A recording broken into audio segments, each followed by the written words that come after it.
First time on these podcasts anyway, we've got not only n's in there, but we've also got x's, a variable x.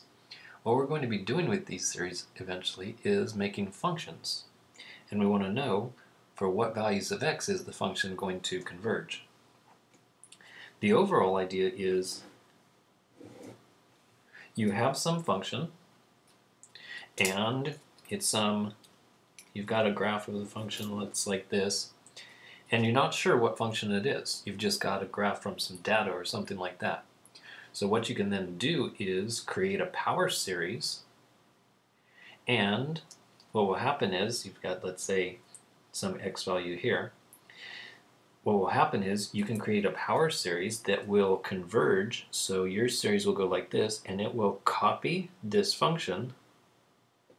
If you're lucky, it will copy it forever, but it may be that it copies it for this area in here. So you say, oh, as long as x is in this region right here, then the function that I created with the power series, it's exactly the same as the function that was created by this crazy data in here. Then we can use the power series in place of the crazy data, at least within this region right here. So that's what we're doing here, is we're trying to find out what x values work. Well, this one right here is a good candidate for the ratio test, because when you have an exponential and you divide them using the ratio test, then you get something like 2 to the n plus 1 gets divided by 2 to the n. You're left with just a 2. So I'm going to do ratio test. The same reasoning goes for the x, because you'll have x to the n plus 1 and x to the n, which will cancel and leave behind just a single x. So take the limit as n goes to infinity. First of all, substitute n plus 1.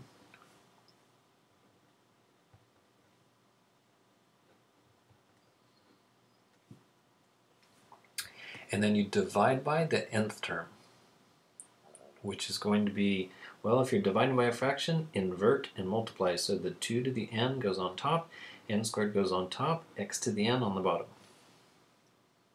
And then usually I leave off absolute value, because this is positive and positive and positive, but now we've got this friend x, and x may be positive or negative. So now I do need those absolute values. All right, now do the algebra. So we would have 2n will cancel this n, leaving just a 2. X to the n will cancel this n, leaving just an x in the numerator.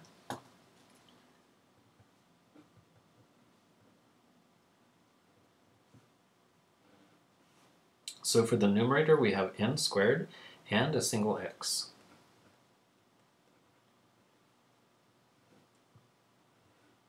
For the denominator, we have this single 2, and then this, which I'll just go ahead and multiply out, is going to be n squared plus 2n plus 1. But then, times 2. So it's 2n squared plus 4n plus 1, or plus 2. And then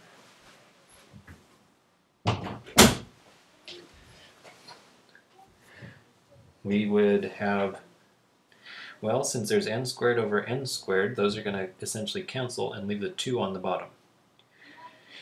If you want, you could go ahead and use L'Hopital rule twice. So you'd get 2n over 4n plus 4. Then you would get a 2 over 4. And so you end up with that it's absolute value, an x on top, and a 2 on the bottom.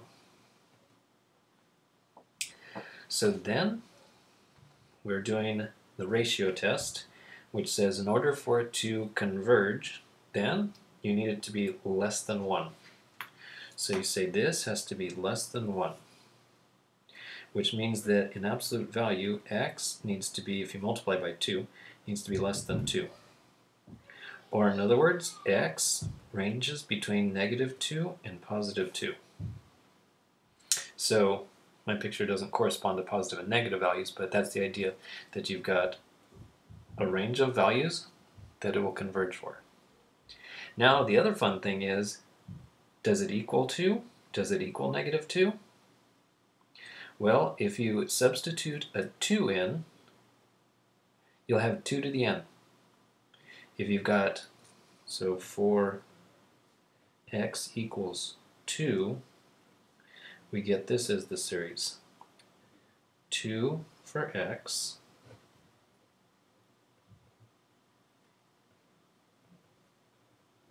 and then, lo and behold, these cancel. You're left with just 1 over n squared. And if it's the series 1 over n squared, that's a p-series. With this being bigger than 1, it converges. That means that x equals 2 should be considered. Or in other words, this should actually be a square bracket. And this should actually include the 2. And then what about negative 2? Well, negative values only make the series smaller, so I'm pretty sure this is going to converge also. So when you put a negative 2, it's going to look like negative 2 to the n over 2 to the n squared. What you could do is factor out the negative to the n and 2 to the n. And then, just like the other one, the 2 to the n's will cancel. Now it's an alternating piece series. Well, if this one with all positive values converges, then this one that alternates positive, negative, it's also going to converge. In fact, it's even going to converge to a smaller value and converge faster. So that means that should also have x equals negative 2 as a possibility. So here finally is the interval of convergence. I actually did more than what was asked. The question asked for the radius, which actually has you stop right here. The radius is, you go out by a radius of 2 in either direction. R equals 2. But I wanted to do this extra part for extra fun.